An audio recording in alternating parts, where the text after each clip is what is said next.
Greetings. It is time for the re-ride. One player. It's always a treat when things can get close and personal. Are you new to the re-ride? Of course, my apologies. You clearly look like you know what you're doing, but protocol obligates me to ask. As a reminder, here are your buzzers. I am required to inform you that this is a non-profit fan project in no way associated with Jackbox Games. That's it for our time together. I will see you at the bottom.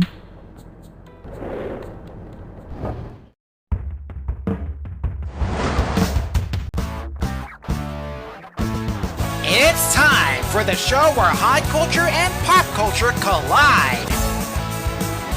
This episode of The Re-Ride is brought to you by the Ice Hypercube Dispenser. Add a new dimension to your cold drinks. Offer not available in worlds with 3 spatial dimensions or fewer.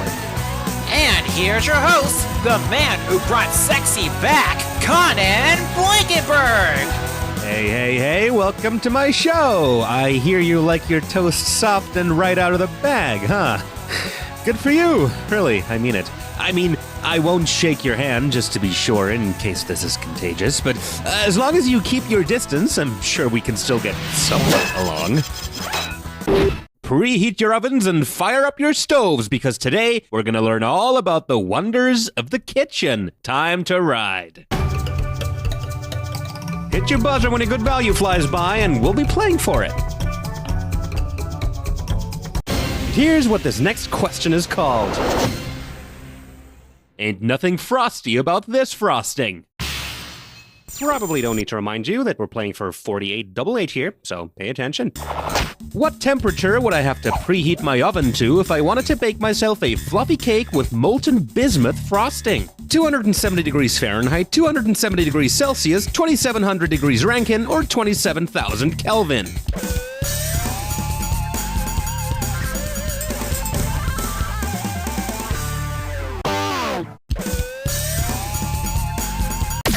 Bismuth's melting temperature is just around 270 degrees Celsius or 518 degrees Fahrenheit, so an oven preheated to that temperature should give us a nice, smooth, and delightfully melty bismuth frosting. And it does taste a little metally, but I think there's also a subtle touch of citrus and a delightful note of, oh my god, I think I'm about to have a seizure.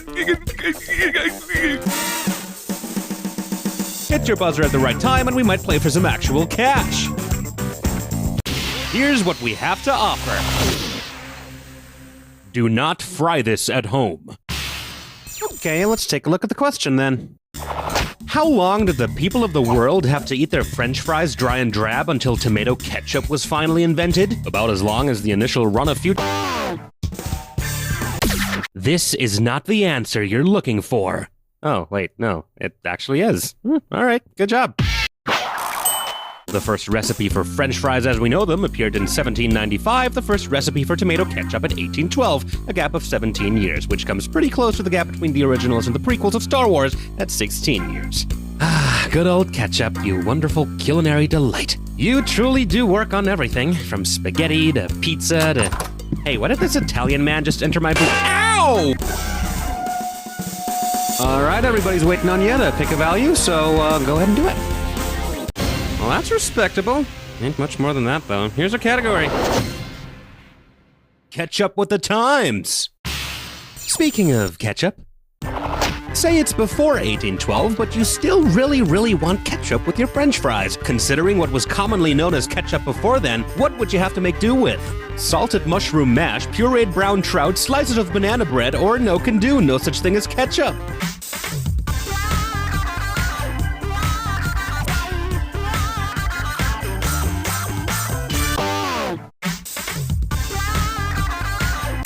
This answer smells Smart people choose this. Ketchup historically came from the United Kingdom and was originally prepared with mushroom and salt. Well, at least I'm not gonna be thwacked in the face by an angry Italian man for putting mushrooms and salt on my pizza. Hit buds or select value, it's easy as ABC, let's go! Lima brittle, pea blot, snort, and plowed? That's our category? Oh, of course. No, this isn't our category. It's oh boy, yep, there it is. It's time for gibberish. Woohoo! Let's take a look at the actual gibberish category for this question then. Out of the line, into the trash. Remember, don't dawdle, because that cash is trickling down. Alright, focus your eyes on the screen, forget the punctuation, and then tell me what common kitchen phrase this gibberish rhymes with. Called in step, or a waste.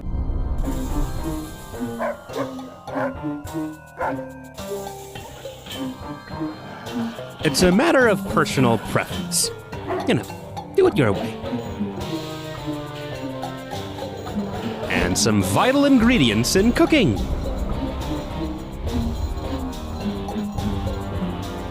Add seasoning as you see fit. You can definitely see it fit to push that button now, by the way, or all that money is also gonna be a waste. What's the matter? You don't do your own cooking? Nana still make all the meals in your house? If you've ever looked at a recipe from anywhere, you always see this line at the very end of it. Before serving, called in step or a waste. Salt and pepper to taste. Or in the case of many a lousy cook, salt and pepper until every sensation of taste has been replaced with a sensation of salt and pepper. Come and get yourself a night's allowance, hit your buzzer and let's do it. Introducing the new sensation frying the nation.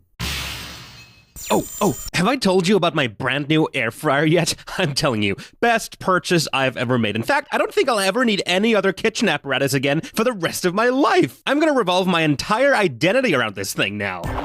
Say I wanted to join an air fryer owners club, but instead I accidentally joined an air fryer owners club. Considering the multiple meanings of the word, which of these pieces of small talk would I definitely not hear during the weekly club meetings? I do enjoy how mine is thoroughly devout to the Lord Almighty. The sunset has been so lovely lately by the shores of some of mine. Oh, my dearest one has developed most excellent wing patterns. Or has the orbit of any of yours been oddly unstable too?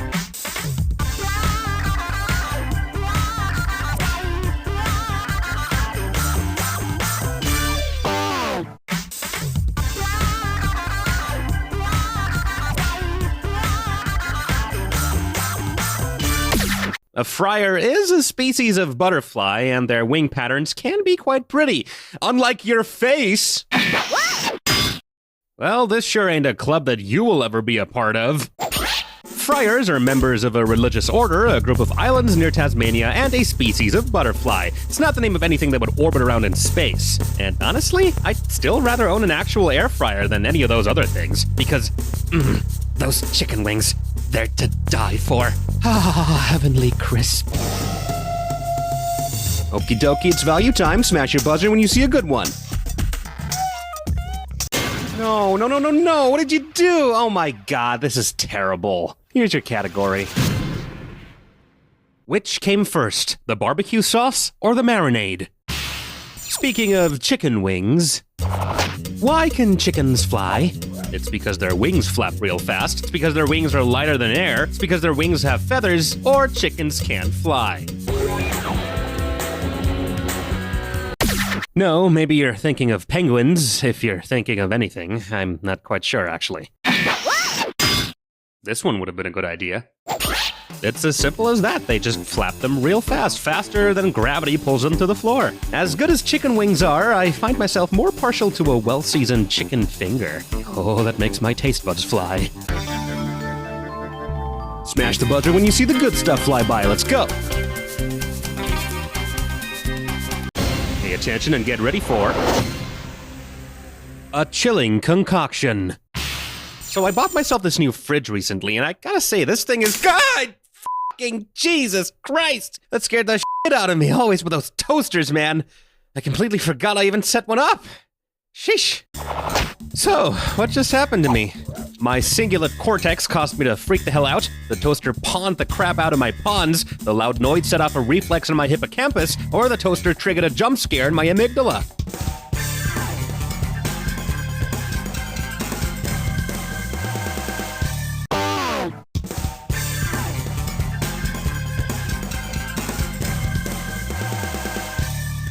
Oh dear.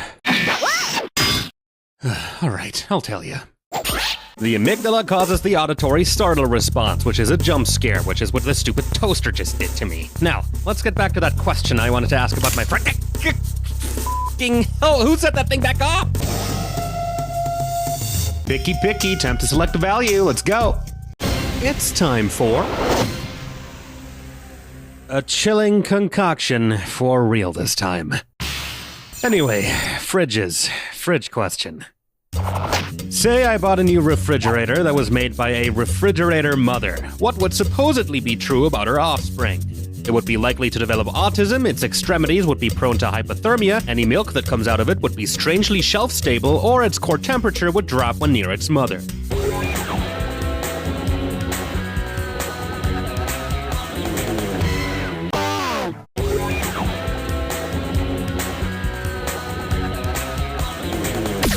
Let me hit you with some cold, hard truths. Oh, you're gonna kick yourself. The refrigerator mother theory is an early psychological theory that claims the cause of autism is the lack of maternal emotional warmth during infancy. It's all been proven to be a bunch of bull these days, though. Oh, and before anyone expects me to get startled by the toaster again, not this time. I'm keeping a real good watch on this little fella, and I know exactly when it's gonna— Ah! What the— microwave? What the— Ah! Okay, gonna need a value from ya. It's a beautiful day for some roadkill. Remember, buzz in when you see the answer that correctly connects the current pair of definitions on the screen. And keep an eye out for that bonus if you're interested in extra cash. Pedal to the metal, we're going. Skin condition, and doing it to water turns it to steam.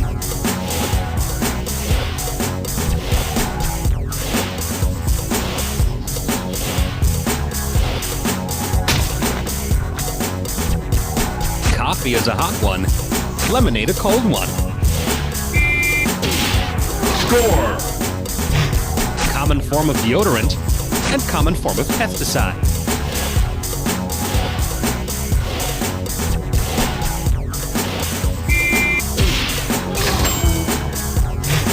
Blank edge your steak and bone blank.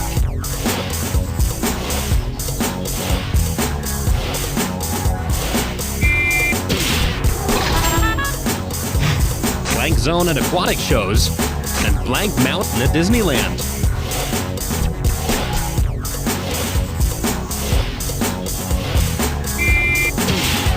Score! It's painful, brain blank, and DC villain, Mr. Blank.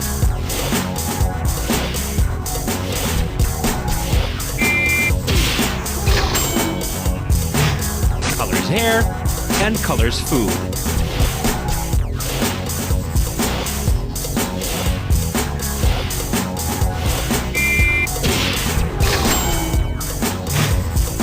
Okay, now it's time for the bonus question. What do all of the correct answers have in common? Are they all ways to fry a steak? Uh-oh, was this pool a little too deep for you? Well, if you can't swim, then you're gonna sink.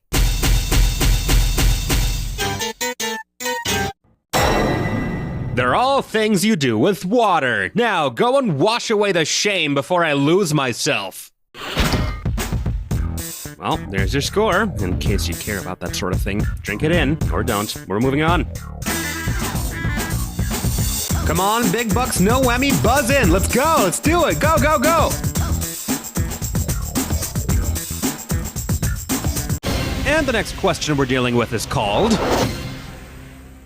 the obligatory Hell's Kitchen question. Hey, if you're tired of being in debt, maybe try getting this one right. If I were to rate Gordon Ramsay a solid 6 out of 6 on the Ramsay scale, what would that tell you about him? He's devoid of any microorganisms, his surface is perfectly smooth, he's out cold, or he has massive brain damage.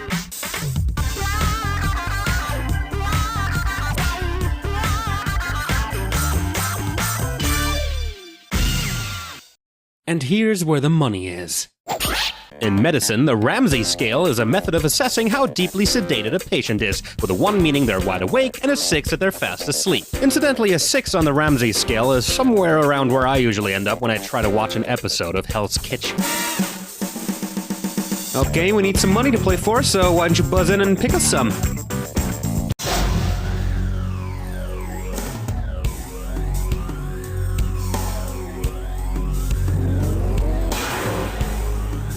Almost over, but first, here's your dessert.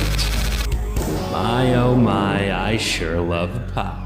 This Jack Attack only uses locally sourced ingredients. Good luck.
Time to find out where you ended up. And that's all she wrote.